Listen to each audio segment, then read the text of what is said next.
Haha. Some nice jingle bells on that. Santa's rolling up. Big old fat one. Hey, how do you think... How do you think Rudolph's nose got so fucking red, okay? From being cold? Nah, man. It was the bifters, man. Terence McKenna says that the actual, the mythology, the iconography of Rudolph's red nose actually comes from the glow of the bifter. Santa was stoking and blowing it back in his little stupid reindeer face. He's not stupid. He's not stupid. Haha. Oh, I tell you. How are you doing? How's, who's talking here? Am I talking? Who's talking here? Sometimes I say that I'm driving a car, see, when I'm hungover. I know you're kind of in a fog, and I'm like, who's driving you? And my wife, she laughs every time, you know? And I'm like, I know you're laughing, but I don't have full control of this vehicle. Well, I do, but, you know. Anyway, how's your granny for slack? How's your granny for the ganj? Does she need, how's gone full Dutch now. How's your granny for ganj, man? She got a cataract or anything, man? I can get you some ganj for. Hey, how many cataracts your gran got get some ganj? I'll sort your granny out big time. Look. How's things though? How's your 20th of April going along? Do you know what I mean?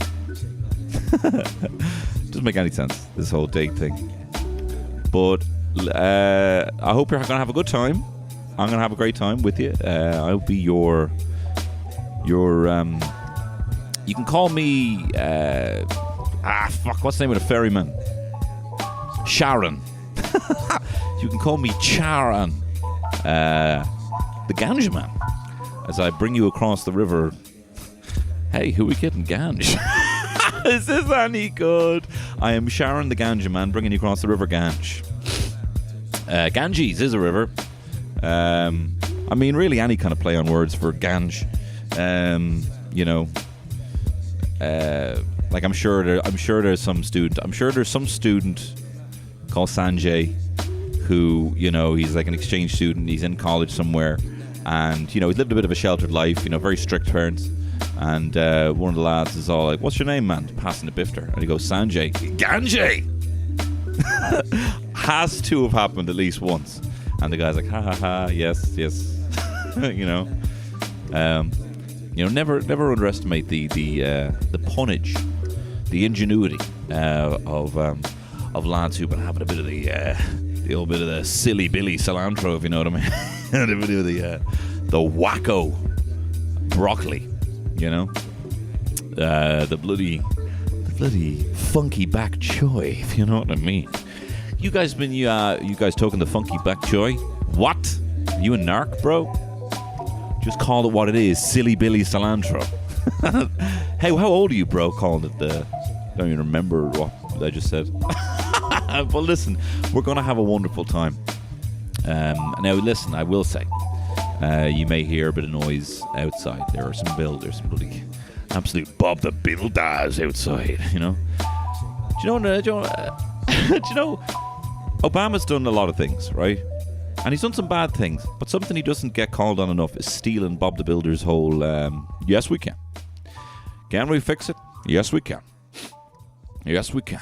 I remember, it was, why do I always go, that's not what Obama sounds like. I remember I was watching CBBC, and I saw a hardworking man, a Bob the Build man, and he had a phrase, and the kids were saying it. He said, he would say to his tractor, he would say, "Can we fix it?" And it's just any good impression. And then he'd say, "Yes, we can." And ever since that little plush, I don't even know what species it is. I don't even know. He's got big black eyes, like a doll's eyes. Have you ever seen a shark, Chief? You ever seen a shark's eyes? They're black, like a doll's eyes, Chief. Joe, you've been around the block. Have you ever seen a doll's eye? Fucking sharks! I've gone full Ray Romano now. But anyway, yeah, a lot of good things, Obama. A lot of bad things. Had an enormous amount of drone strikes. But he also, I think, do you know what I'm pulling that from? I'm pulling that from a contrarian telling me that. There you are. That's my reference pool. I once said Obama's great, and someone was like, yeah, most drone strikes of any US president. And I'm like, I haven't researched that, but yeah, guess what? I guess that's my new opinion now. I guess that went in the kind of, oh, I'll allow that one in hole. You know what I mean? Sometimes some people say shit to you, and you're like, nah. Do you know what? Even if you're right, nah.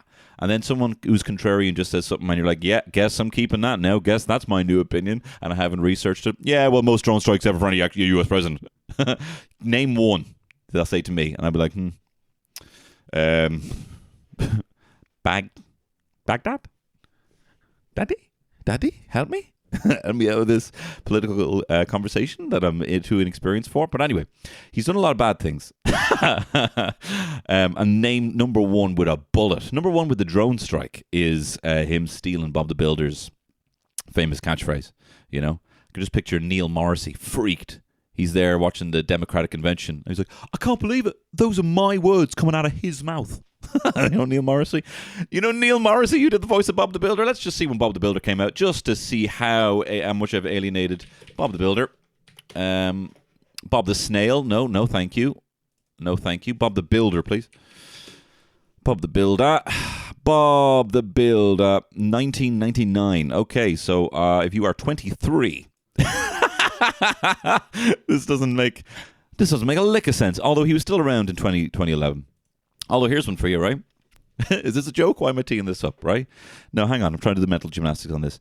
If you were, your name was Bill, and your father's name is Bob, or any kind of variation of Robert, or Bob or Bobby or anything like that, you could say that he, the father, anyway, Robert, right, Bob, you might even say that he's Bob the Builder.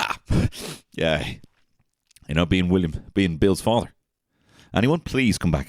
Please come back. I can feel, because I feel it as well.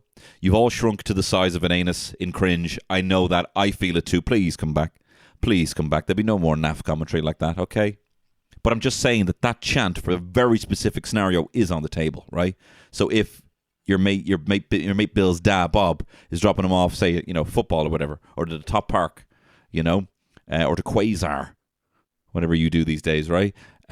Just get that chant, Bob the Builder, hey, hey, hey, hey. And they'd be like, what? What are they saying? What are they saying about me? No, they're saying Bob, William. What are they saying about me?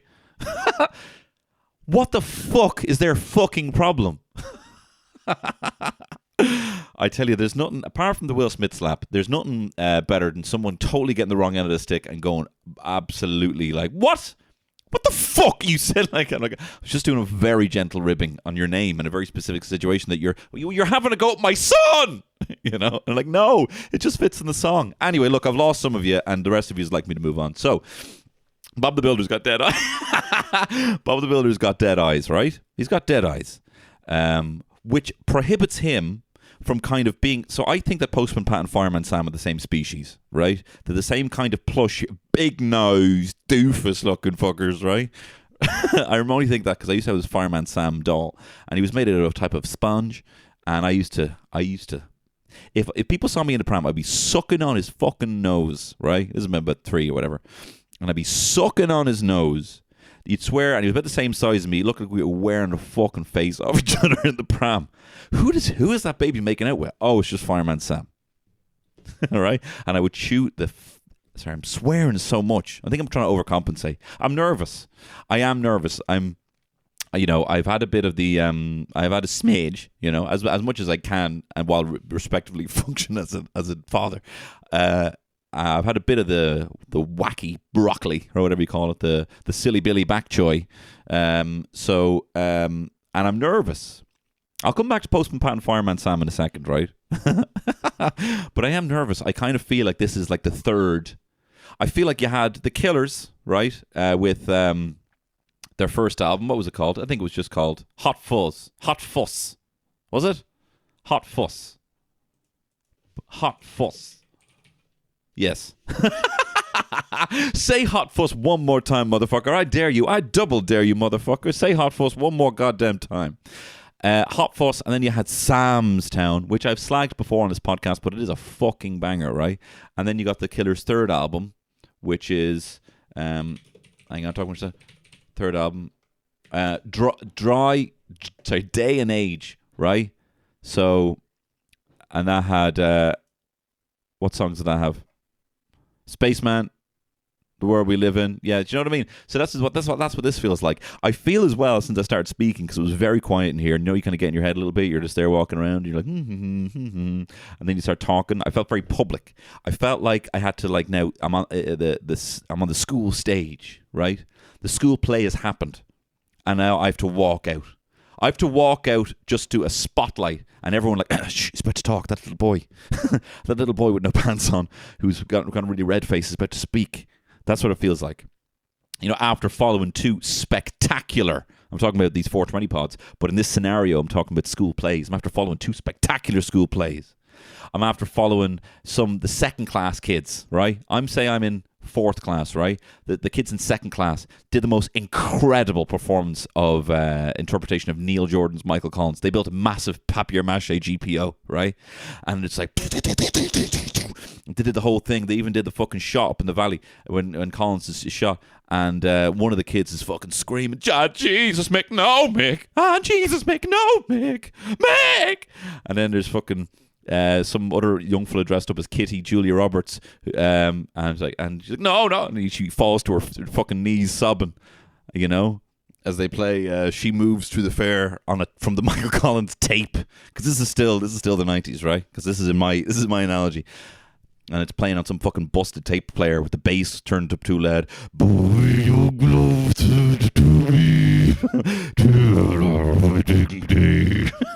And they're like, oh God, that kind of really took. And your man who's dressed as Kitty Kieran's getting out of his corset, being the fucking sound of that shite.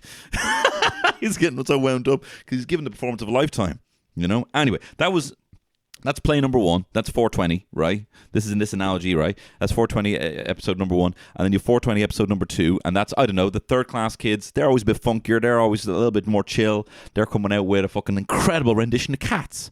The most beautiful thing. I didn't know these kids could dance like that. And that young fella who sang Memories, that young fella who everyone thought in the back of the class, he was a bit rough. Comes in a bit dirty, right? Small kid. If his parents had any fucking gumption, they'd have held him back a year. But they're just so not interested because he's quiet and they think there's something wrong with him. That young fella, I'm getting emotional to think about it. That young fella gets up on that stage and he goes, midnight, not a sound from the moonlight. And the teachers are bawling. The principal's pulling out his hair. He's like, ah! No one can handle it. It's the most beautiful rendition. And guess what? 2 empty seats where the parents aren't. But anyway, we're not going to let that fucking dwell on us, right? Most incredible performance, you know. I don't know what the end of Memory sounds like. But anyway, that's not even the last song in Cats. But you know what? They end it there because they know they're not going to be able to top it with that stupid thing. A cat is not a dog. Da, da, da, da. Or whatever that Judy Dan shite that was on at the end. Anyway, that's the third class. That's 420 episode number 2, right?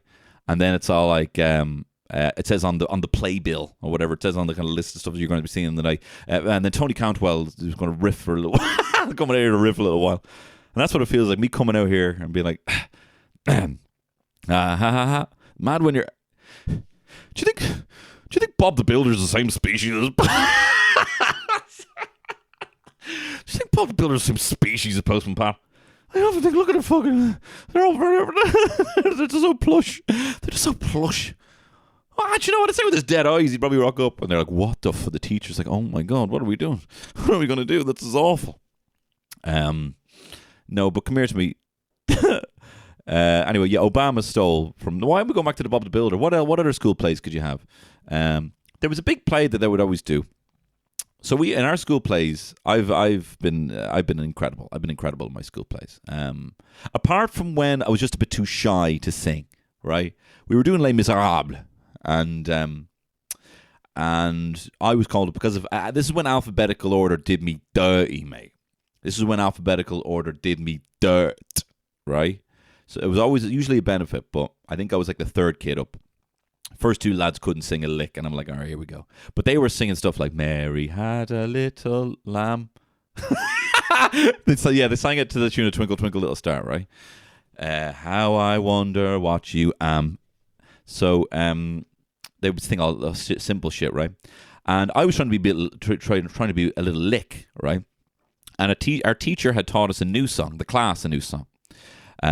Those magnificent men in their flying machines, they go up, the up, up, they go down, the down, down, they go da da da da da da da da da da da. Right? I don't remember all the lyrics now. So I ran up and I was like getting eye contact on the teacher to be like, give me this fucking role. I want Jean Valjean. I want Jean Valjean. Look at me. So I'm like, I'm giving you what you want, your favorite song as far as I'm concerned, because I'm 9, right? I don't know. I'm assuming everything you tell me is your favorite bit of information, right? Like, you tell me geography facts, it's like, that's just what you're mad into. This is just what this guy's mad into. He comes in here, he's like, Joe, we're going to talk about today? Maths. Because I love it, but that's not what teaching is. So he sang this song, and because of my very narrow reference pool, I was like, well, this is obviously his favorite song. I'm going to sing it back to him, right? And so I sing it, and they're like, oh, thank you, Tony, right? And then Craig Nolan comes up. And he goes, every night in my dreams, I see you, I feel you. Right? And I'm like, fuck. I didn't know we could sing bangers. I didn't know we could pick bangers. If I knew that, I would have been coming up here singing I Have Nothing by Whitney Houston. Don't make me close my door. I don't want to hurt anymore. I didn't know that. I'm singing magnificent men in their flying machines. I didn't know that. So he comes up here, tears the fuck, and even does the, you're here, there's nothing to fear. He even does the, that, that's Celine Dion. He does it all. Little Mario. Nothing to fear. Wahoo! He does all that. That's just a little nod there. Someone sent me a message recently saying your Mario impression's fucking brilliant. And I'm like, well, tell Lorne Michaels he didn't like it. That's why I didn't get SNL. So I'm going to do an impression of Barack Obama. I'm going to get an impression of Neil Morrisey from Bob the Builder and Maven Baddeley getting annoyed at Barack Obama doing Yes We Can, and then I'll do a bit of Mario for you. All right? I want Weekend Update. Anyway, what was I saying? So yeah, he tore the roof off the place, and I was like, what the fuck is this shit? I didn't know he could sing unadulterated bangers. I didn't know Ricky Martin was going to be in here afterwards going, she bangs, she bangs. Right? I thought we had to sing magnificent men in a flying machines. I would have been Whitney Houston. I Have Nothing. I would have been like, don't make me up the key change. Close one more door. I don't want to hurt anymore. Right? Don't walk away from me. Yeah. Don't walk away from me. I would have. Don't you dare walk away from. What? I'm sorry. I'm gonna stop singing. Is this your first podcast? I'm so sorry. Okay, so I didn't know that. So he ends up with a role of fucking Cosette, and I get the role of prisoner number 4. Just because I should have been out there. I should have been like, can I sing another song? Can I sing another song? Like they do an X Factor. Can I sing another song? That's just not my song. Or there should have been some Simon Cowell there. There should have been someone. Listen, have you got another song? Have you got another song? I do. I have Nothing by Whitney Houston. I love that song. I have have you got another song? Yeah, I got me and Mrs. Jones. Me and Mrs. Jones. And then like Simon, and then whatever my teacher, Mr. Thorpe, is like, there we go. That's the one. And you can see them all getting into the groove. David Williams is a big fucking grin. David Williams, whatever. I don't know. I don't know who's David McWilliams, David Williams, and David Mac Williams. There's 3 names I have for those 2 boys. And am I going to change? No. Anyway, so I didn't know we could sing unadulterated bangers. Unadulterated is unadulterated sounds like a real fucking. Sounds like a real sexy word. It's like. This is still me at the school play after those 2 plays, and I'm like, hey, did you ever think of it? I'm a little kid, so my mind's going a mile a minute. Do you ever think of words? I think of some words. I think of unadulterated. That's a funny word. It sounds kind of sexy, People in the audience like, you know, unadulterated, because it's kind of a sexy word. You know, my ma comes to me, she says, Tony, here, do you want a pot of unadulterated whole milk yogurt? I'm like, whoa, broad, unadulterated? Do you want me to eat it with a spoon, or do you want me to fuck it? You know, I said those words to my grown-up man, my mother. All right, this has gone off the rails. Okay, still, what's the deal with that little kid who was singing Memories? Because I ain't got no memory ever seeing his fucking parents around here. And then people start turning. You have a go with the kid, and the audience start turning. I'm like, boo! And I'm like, yeah, whatever. You'll lap it up, you fucking parents sitting there with your fucking cameras, taking all this shite in, waiting for you're fishing for your little handout jokes that us kids are going to be saying up here that only you're going to get. You know, we'll be doing the fucking Pied Piper. And all the rats will roll into town and be like, I tell you, it's more this fucking referendum I'm worried about. You know, don't mind the rats. There's some little kid, don't mind the rats, it's the referendum I'm worried about. And all the parents lapping it up. That's what yous do. Yous basic brain-dead leeches. That's what you look for. Yeah, there's another little joke that us adults will know that you kids don't know what you're saying. Like to be Snow White or something like that. And then, I don't know, she's eating the apple, she's passed out. I'm like, oh, we need a Prince Charming to come in here to save the day. Don't mind a Prince Charming. What about a 64 billion euro bailout? You know, and these kids saying that. And the parents like, yes, feed us this shite, you know? Like, what's the latest politics news? Hang on, talking about news. I don't keep abreast of the... I don't keep abreast of the news. A lot here about Eamon Ryan and the turf ban. There's a turf war on a global scale. What's that? Hang on, I moved on immediately now. What's the lyrics, the rap from Black and White from Michael Jackson? It's a turf war on a global scale about being a thing when I saw you kicking dirt in my eyes. You know? Niall Horan had a song called Black and White. What am I talking about? Hang on. Was I talking about Bob the Builder still? I was going to try and make a contemporary school play politics joke that the parents would lap up. All right. Eamon Ryan burning turf, right? Okay. It's a salmon of knowledge, right?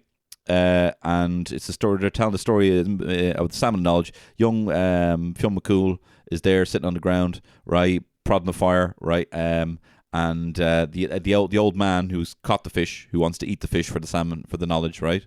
His name's Eamon Ryan. So there's a bit of a joke in there. Maybe you can get a bit more knowledge, Eamon, but that's not the main joke. The main joke here is you have Minister of the Environment, Eamon Ryan, is loading up the fire, and then young Fionn McCool says, "Well, I hope that's not turf you're burning there, Eamon. Any good?" You know, I mean, it's not good, but they're not good. That's as good as you'd get, to be perfectly honest. Although there were some lads, some teachers in there who really... We had the hard-ass teacher, right? He was as hard as they come. I think he was from Cork. I mean, everything for me outside the M50 was Cork, right? It was ambiguous. As I told you before, my map of Ireland up until the age of like 30 was the M50, the shape of Ireland, but with the M50, and then everything else is just question marks and black spots and sea monsters, you know? The end of the world, right? I knew nothing about outside of Dublin, right? Or even inside Dublin. It's actually not even the full M50. It's Marino, Clontarf and Raheny, that kind of area, all the way down to Summerhill, up to the point of like Asha in Stephen's Green, right? That's as far... just that's the whole map, and then the rest is just question marks and sea monsters and one-eyed squids and all that kind of stuff. Well, how did I get onto that? The maps. Oh yeah, my teacher, right? He was a real hard ass. I've talked about him before, right? He kept saying he was going to unretire the bamboo stick, right? This is a man. Imagine sitting there. Imagine being a hard ass and we're like, duh, duh, duh, duh, duh. This is a man who's seen shit. This is a man who has smacked the arses off thousands of lads, and then they're saying, "Can't do it anymore, man. You can't do it anymore." And he still has the stick, and it's behind him. And him feeling the tension of what he used to do in the good old days. And now we're like, all right, slammers or pogs? Are we playing slammers only? Like, da, da, da. Our Pokemon, or our fucking Tamagotchis are like, brr, brr, brr, brr. And he's like, I would fucking whip the legs of every single one of you if I was in a different time. You know, but all he can say is, oh, don't make me unretire the bamboo stick. And you're like there with a fucking mouthful of tangies being, and what, so? And what? And what? What are you going to do? What are you going to do about it, right? Some of the lads do something about it, but I've talked about that before. Anyway, he used to have this little sign that he would hold up on his desk that would say, shut up. And he would never speak above anyone else. So he could be there for 20 minutes sometimes where like, da, da, da, you know how loud classrooms can get. Just lads like screaming, being like, and then like the rock catches his foot and spins him around, and then he fucking gets a stunner, and then and he would just hold up this little sign that said "shut up," and he wouldn't even say at a talking lower than a talking volume. He'd just be like, "Shut up, shut up, shut up, shut up," like, da, da, da, shut up, shut up, shut up, shut up, shut up, and then eventually it would peter out. Someone would realize, that whole kind of silent technique works for some people, doesn't work for everyone. Anyway, he every year would write these incredible ballads, these massive. He was hard as fuck. I never seen the lad smile in his life. There's lads who go into that job who don't smile, and they don't like to smile, and they actually don't even like joy that much. And they're like, let me have a look at your kids. Let me spend most of the time of the week with your children, please. And they don't even smile. Anyway, in his time.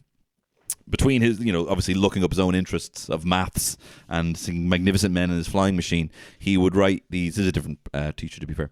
He would write these big, long poems. He would do these incredible renditions of fairy tales in poetry form. Maybe he was stealing it. There really isn't, when it comes down to kind of IP, intellectual property, the school play can kind of do whatever you want, for the most part, I don't know. I understand the estate of John Hughes is highly litigious, so if you're doing a rendition of the the Breakfast Club like we did, and Stephen Colfer got a fucking cease and desist from the estate of John Hughes for us to stop doing the Breakfast Club in the Dublin Fringe. It was a very exciting time. It's the closest thing I've ever had to John Hughes. Anyway, he would write these, and he would fill them full of these jokes. Is that all I was saying? I think that's all I was saying. But it's mad, you think you know people, and then they go off and they write these beautiful poems. And you're like, I didn't know you had that in you. You don't seem to like anything. Sure, who else was going to write a beautiful poem? Sure, at the end of the day, who else is going to fucking make make those parents cry, at the end of the day. Anyway, what else? Do you know what I don't mean to be talking about Bob the Builder so much, right? But I've been singing Bob the Builder since the Builder started playing whatever they do out there, playing with their fucking pretend saws and all that stuff, right? Because it seems like fun to me. I'd love to do like woodworking or something like that. I'm very, oh my god, accident prone. But I think I'd get into it so that I'd be like, first thing, how do I not cut off my fingers? Tell me everything, whatever the provisions are there to prevent people from like chopping off the top of their finger, double it for me, right? Quadruple it. If I have to just push all the bits of wood onto the saw with 2 sticks, like chopsticks, like the ancient Chinese used to do plowing their fields. That's a Jerry Seinfeld joke. Do you hear the lads outside? The old Bob, the absolute Bobs are outside. The absolute Bobdas. That's what I call you lot, Bobdas. Why? Because you're building something. Bob the Builder. There was Trixie and Plonker and Burger too. I don't know if that's any of the names of the lads. You remember Plonker from Bob the Builder? This is him now. Oh my god, he looks like Macaulay Culkin now. Remember Burger from Bob the Builder? This is him now. Lads getting tattoos of Burger from Bob the Builder. Going into LA Ink. I decided to get a tattoo of Burger from the Bob the Builder cartoons. So, hey man, what's going on? Hey man. Some cool high fives that they used to do. This is when lads going in. So I'm going to get a tattoo of Burger from Bob the Builder. Oh, nice, man. That's great. Yeah, it's for my granddad. My granddad was a builder, and he died about 111. He died of natural causes, asleep in his bed, beautiful. And I miss him every day, so I want to get a tattoo, a big piece of Burger from the Bob the Builder cartoons. I don't remember Burger. You remember Burger? And he looks it up on his phone. Where's Burger? Where the fuck is Burger? Whoever the name of the Bob the Builder's tractors. I know you're shouting at Builders. Dizzy was one. Bob the Builder's mates. List of Bob the Builder characters. Just give me the fucking vehicles, please. There was Scoop, Muck, Dizzy. All right. Well, this is bollocks. So where's Burger? Dear Neil Morrisey, I know you have a lot on your table right now with this whole Obama lawsuit, but can you just remember remember Burger? I know we're all having a little Mandela effect. In fact, that was one of the topics that someone asked me to talk about. Weird Mandela effects. A Mandela effect is when you collectively misremember something, which I kind of know is some of it's bullshit, Although, look, this is just, can I just say, I've already talked about my ignorance, right? My ignorance for Irish geography, okay? That's across the board. That's on a global scale, all right? I wasn't too familiar with Rajasthan. Now, let me tell you a bit about Rajasthan. 1 second here. Yeah, more like fucking Ganjistan. No. Rajasthan,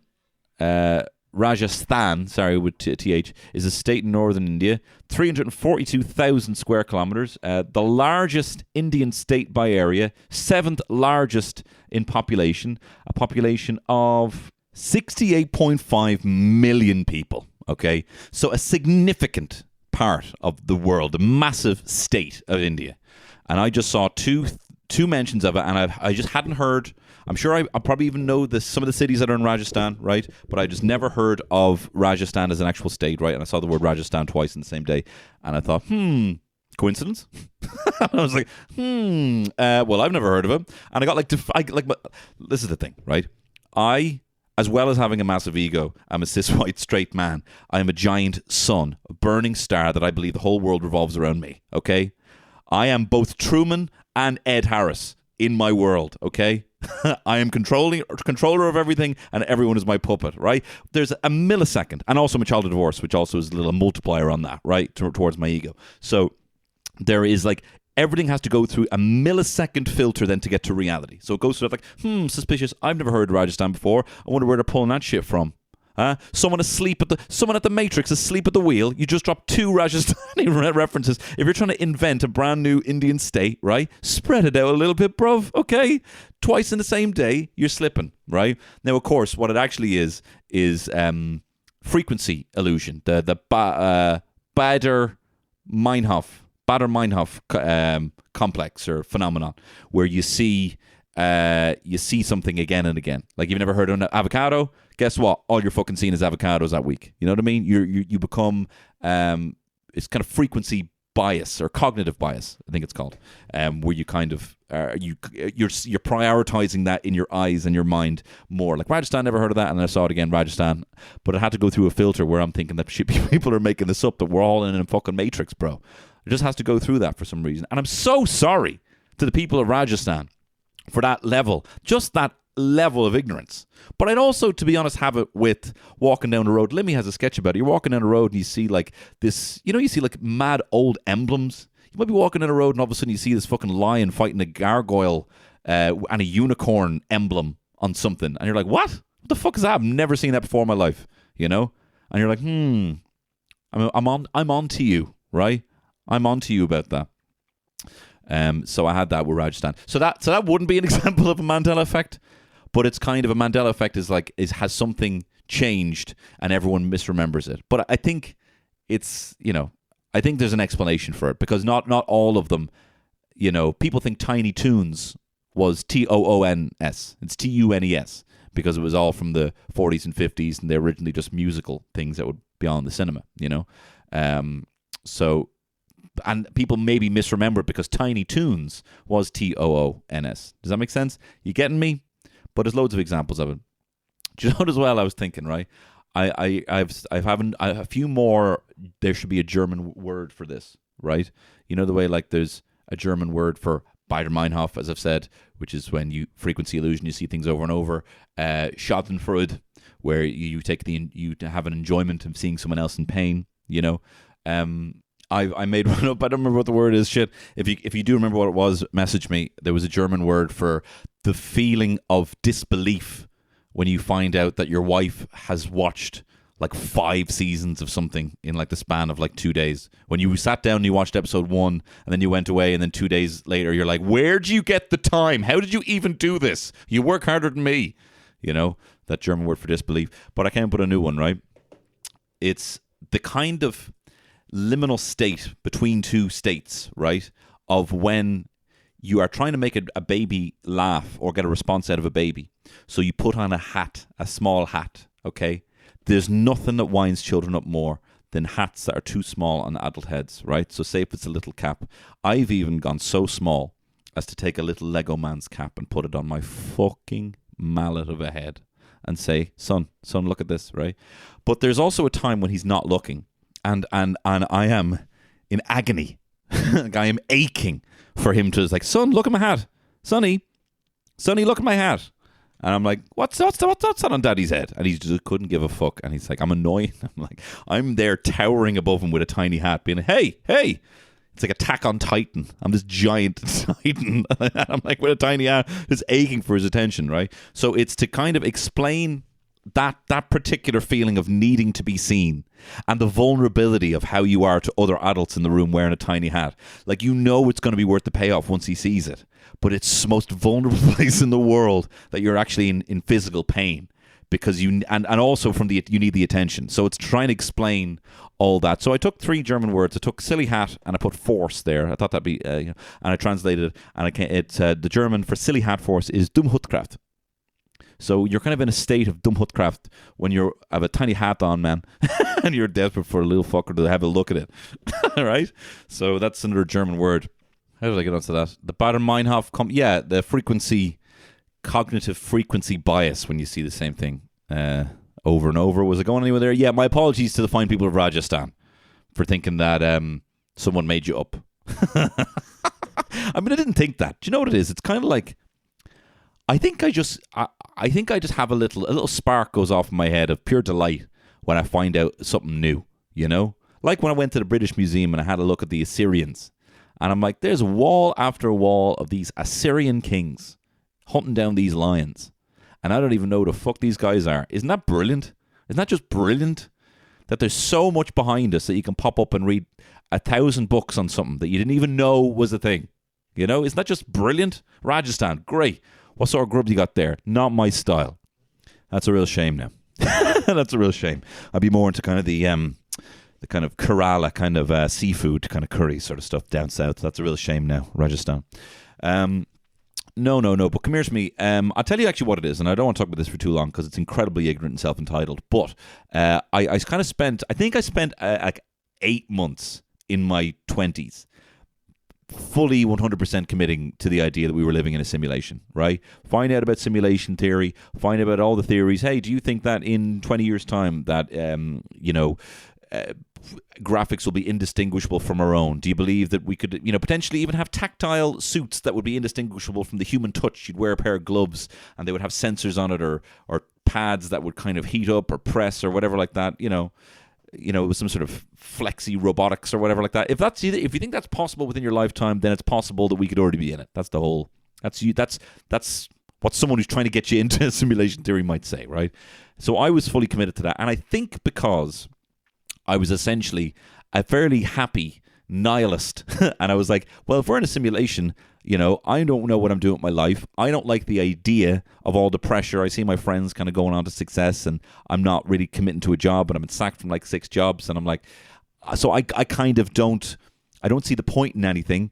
So, this simulation theory is just right down my street, and I'm just going to be in this self VR that we're in, right? And there's occasionally, you'll just have these little pipettes of pure joy that'll just come in from nowhere, It's almost like just a little drip feed into my Matrix tank, right? So I'm here in the Matrix, right? I'm talking to you, we're in the Matrix right now, but my real world out there, right? It's a horrible world, but I'm in a little pod, hooked up to a load of wires, hooked up to the Matrix, right? No hair, all that gear, right? And every so often, just one of the machines just comes by, and they're nice machines, and they just drip in little pipettes of pure delight every so often, Like, guess what? You're just walking around one day in the Matrix, and out, unbeknownst to you, they've dropped in a little ink blot of pure joy, and guess what? Red Dead Redemption 2 just comes out, and you're like, what? This is brilliant. I was walking around in a world before Red Dead Redemption 2, and now all of a sudden, thanks to one of those squids in the sky, they've just dropped in a pipette of pure delight. But it could be anything. It could be, guess what? You get to quit your job and do comedy because one of your videos goes viral, right? You share a tender kiss with a beautiful woman who will become your wife over Christmas, right? You have a young fella that you don't mind wearing little tiny Lego hats for. In fact, you love it because you want to see him knock it off your head and freak out. He doesn't even enjoy it, by the way. He doesn't even enjoy, what was the word again? That's right, dumb hutcraft. You know, I kind of do think that there are things that come from outside our realm of understanding. Like there are gifts, there are presents, and they don't just come from here. Maybe they do, but this is a hang-up that I have. And I kind of put Rajasthan through that. Is this any good? Oh my God. Look, just do more bits about the fucking Gaeltacht before I scream. Yeah, little pipettes of pure delight from a squid monster in the sky.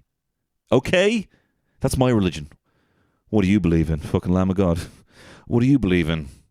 Lad walking on water. Is that... Honestly though, sore, is what I've said and more mad than a lad coming back from being crucified? Is it? Have you seen The Matrix? Have you seen The Matrix, sir? Have you seen The Matrix? Then shut the fuck up. I'll give you a len. Have it on DVD. All right, what else to talk about? Enough about Rajasthan. What we got here? Buying weed stories is a topic. And another one, dodgiest buying weed story. I remember when it was just fresh. I think I told you this one before. Me and a pal, it was during the 2008 World Cup. So we were just new. It was over that summer. That's where we watched everything. And in London. And I remember walking around with this guy. Met him in Chinatown, in the centre of London, like off Oxford Street. So we were like, where do we go for pubs? Let's go to Oxford Street, right? So we were out and we were running around with this guy. And he just offered us weed. And we're like, yes, we love weed. And he was Dutch. And we thought, oh, wow, that seems like he probably even brought it from in his suitcase. He probably has it through customs. It's probably really good stuff. Oh, my God, you're Dutch. Then you must have the best source of Amsterdam weed that you sell to strangers in Chinatown. That must be how that goes. So we gave him like £50 because we bought a good bit. And then we went on a bit of a pub crawl with him.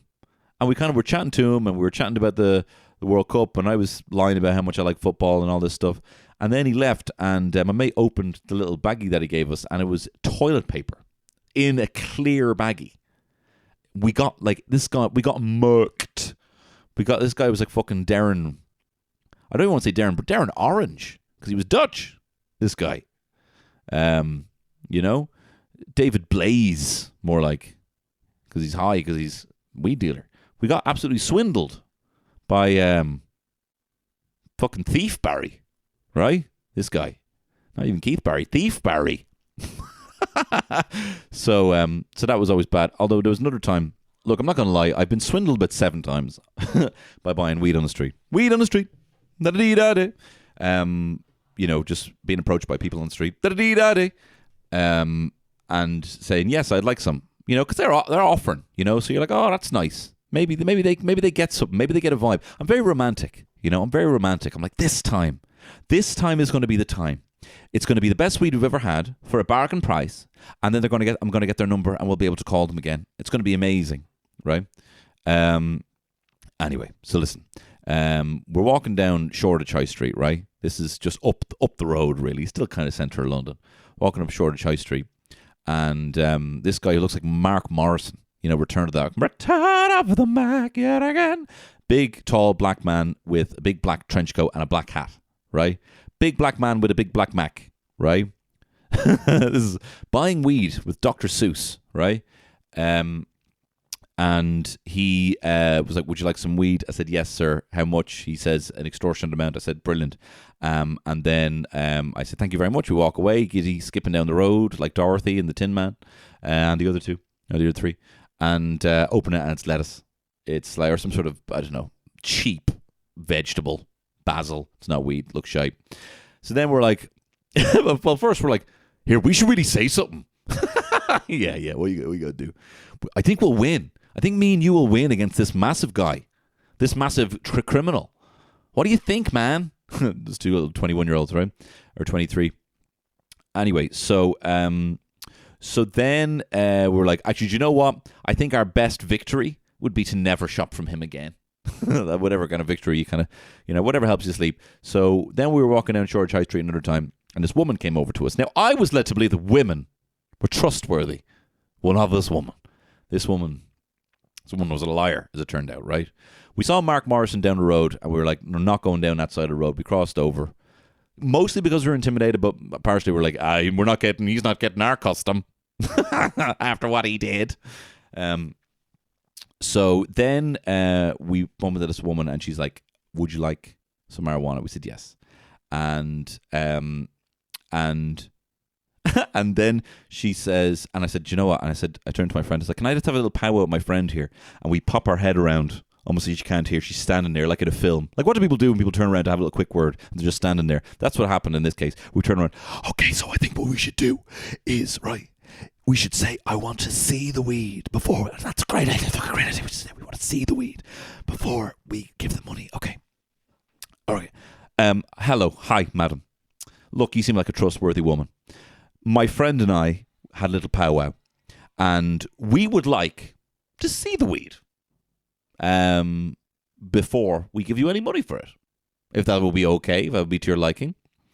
And then she goes, okay, and she takes the phone out, and she goes, I don't want to see the weed. I want to see the weed, mate.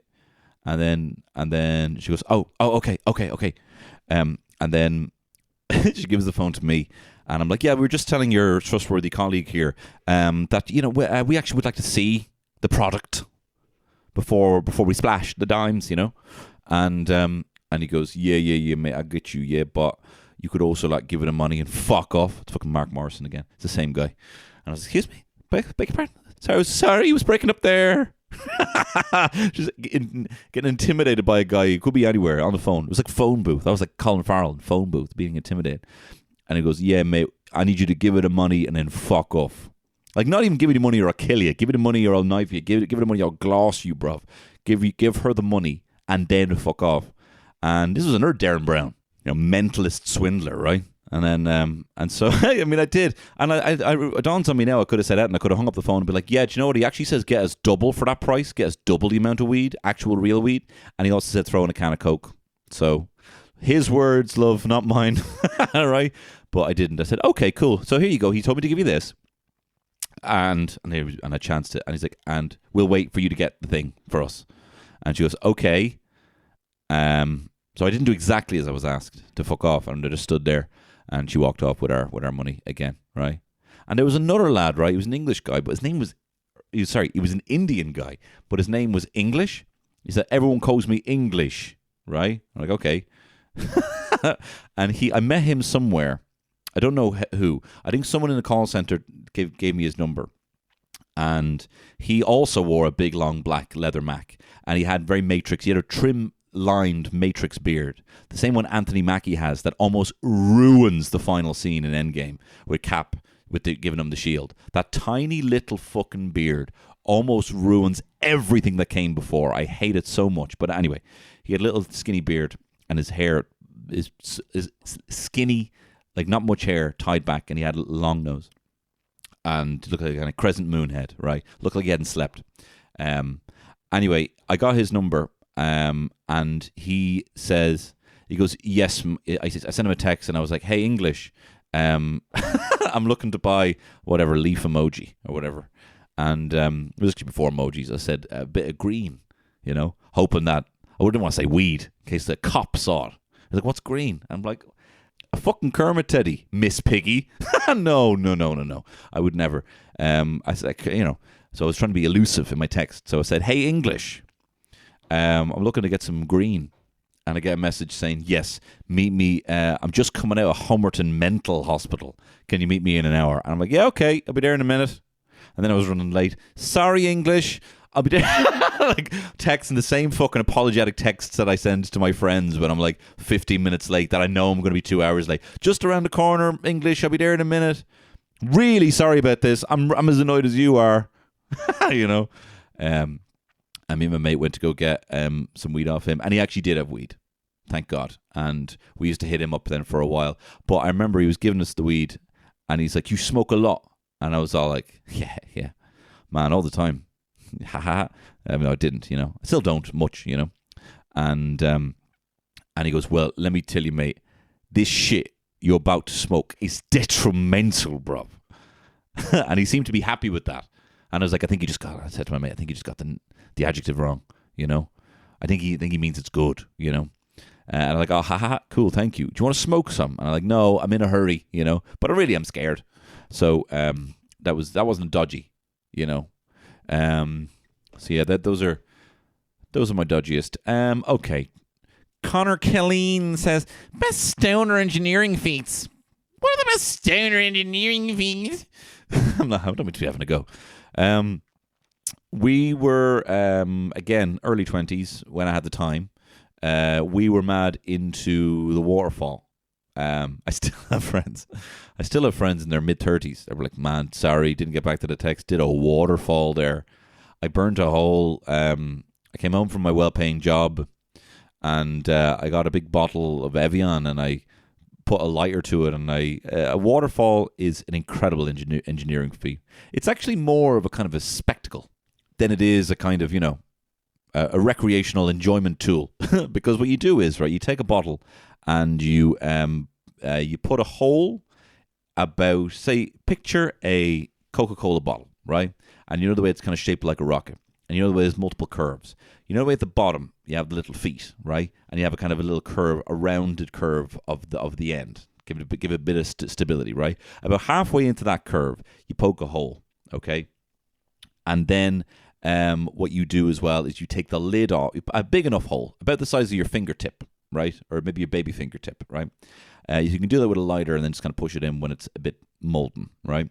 And then what you do is you remove the lid, you take a bit of tin foil, right?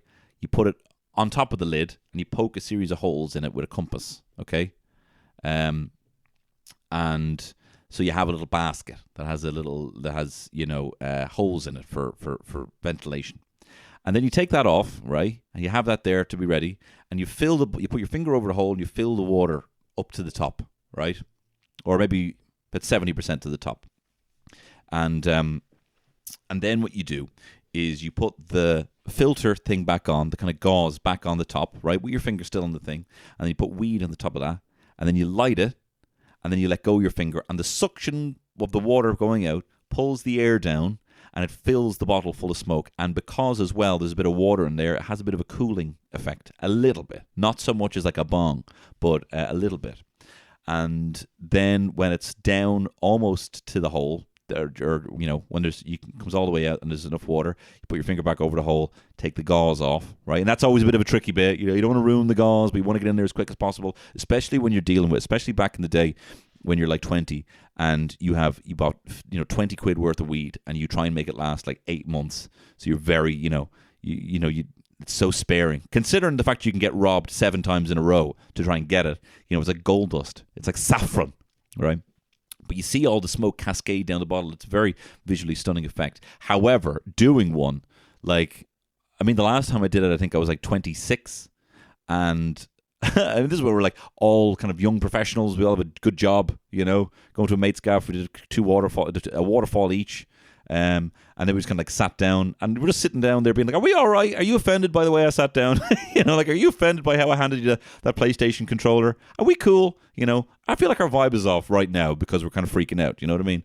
So then you just get after about 5 games of FIFA, you can just about find your feet. But it's 5 very anxious games of FIFA. 0-0, goes to penos, you're booting it over the fucking top, and you're like, oh God, through pass to a lad who isn't your own lad, run around with the goalie, forgetting what side you're kicking it, you kick off, you're running the wrong direction towards your lads. All that carry on. Get about 5 games of that into it to get over the hump with the bad vibe of too much smoke. Then you're laughing. Then you're laughing.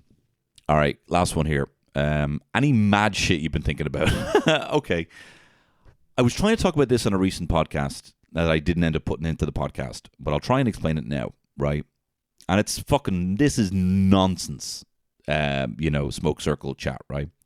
But I am obviously very fascinated in VR. I am very fascinated in the idea that we could live in a simulation. I am very fascinated not by the fucking, Facebook Meta stamped metaverse, but the idea that we could live in another space, that we can engage in another space, and it's easier for us, and we don't need to worry about property prices as much, and we can just end up buying up the entire coast of Ireland. We all live by the sea, and that we just have an incredible Ethernet connection that we can jump into the world where we actually hang out with each other, as well as having the real world, and as well as having real cinema experience, just having that being an option, that there is a place that we can jump into to do that, right? So I'm always very fascinated with that, and how technology can create space, can create a space that maybe we can live in, or or we can view, maybe even procedurally generated movies, maybe even procedurally generated games that have basically, now this is where we get a bit mad, right?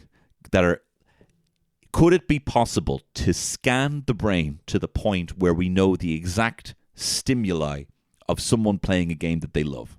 And could we, if people were willingly able to give up, say everyone had a chip in their brain, right, that was able to directly scan all the influence that they feel watching a movie and watching, or playing a video game, to then try and recreate that stimulus exactly how it would be best tailored for this person, to be the most stimulating, but obviously within reason, that's not going to overwhelm.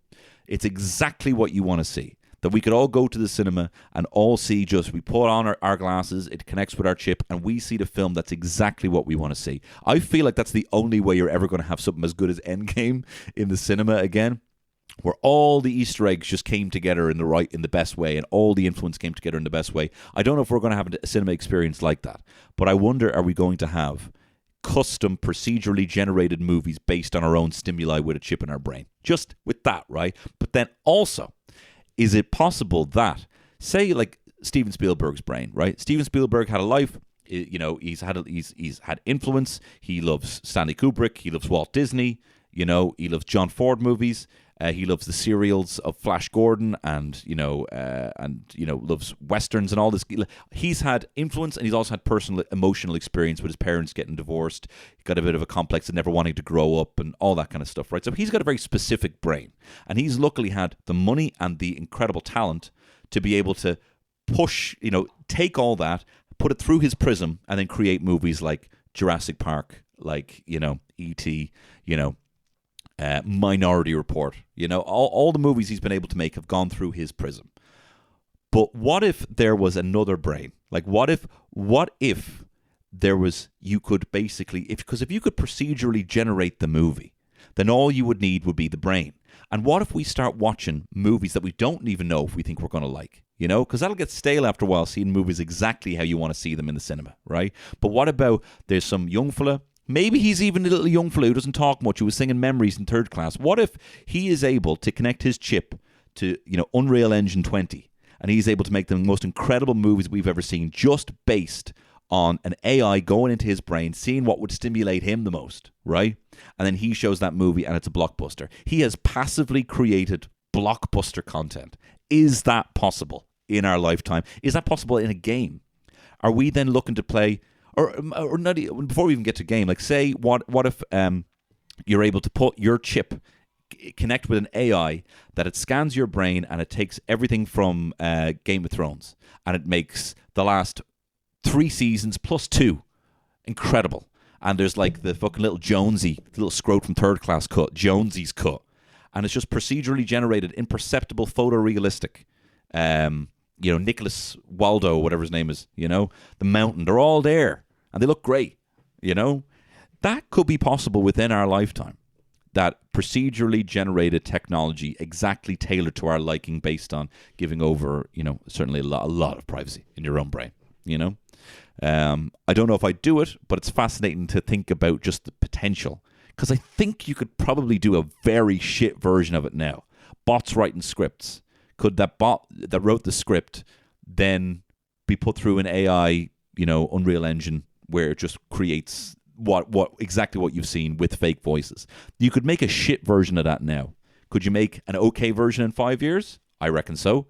I reckon that in 100 years, with the influence of personal experience, you could see the most spectacular blockbusters. Far beyond what we think we can. Far beyond what we think we want to see. And then if you can start watching it through other people's brain, you know?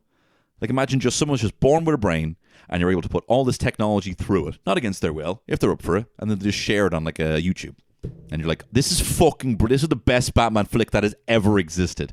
Like it is to the fucking 10th Christopher Nolan's Dark Knight. Possible. You know what I mean?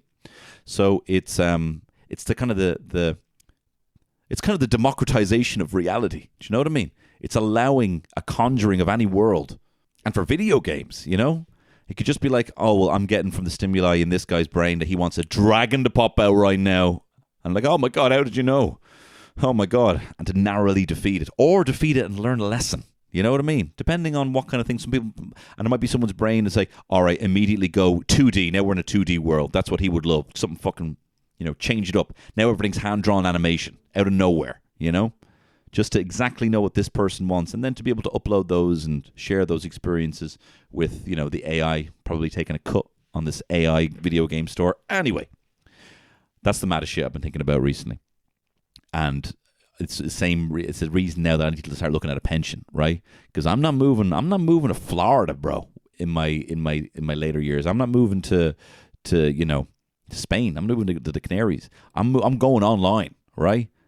I'm obviously going to be there, and I'll go to show up all the kids. I'll go to your birthdays and the grandkids, and I'll be around. But if you want to visit Granddad, guess what? He's in the Shire with Lola Bunny at the moment. Okay? Make sure you knock before you open it. All right? There's a great Dream Gun joke for the Lord of the Rings where it's like the Shire with big round doors with abnormally strong hinges, which I thought was very funny. So look, thanks very much for listening. I'm a bit sober now, so I'm going to splash some water on my face and be a parent and partner and lover to my family. And I hope you have a good evening. Listen, if you would like to come see me live, there is only 2 weeks left that you can potentially do that. That's scary. I know that's scary for you, but these are the dates. If you are in Dundalk or would like to go to Dundalk or around that region, you should do so this Friday on the 22nd of April in the Spirit Store in Dundalk. I'm very excited to play there. On Sunday in Kilkenny in the Set Theatre. Please do come. It's going to be a great time. Next Thursday, the 27th of April in the Whale Theatre in Greystones. And then on May the 1st in the Everyman Theatre in Cork. If you are considering the Cork one, I get on that now. And I'm going to be joined by some very special friends. Shane Daniel Byrne is going to be joining me in Dundalk, in Kilkenny and Cork. And Peter McGann, the homegrown hero of Wicklow, will be joining me for the Greystones gig. So please do come. It'll be lots of fun. Just Google all those things that I said and you'll find where you can get tickets. Thank you very much for listening. Thank you very much to the squids in the sky for dropping in these pipettes of pure joy that you are here listening to this pod. All the best. Bye-bye.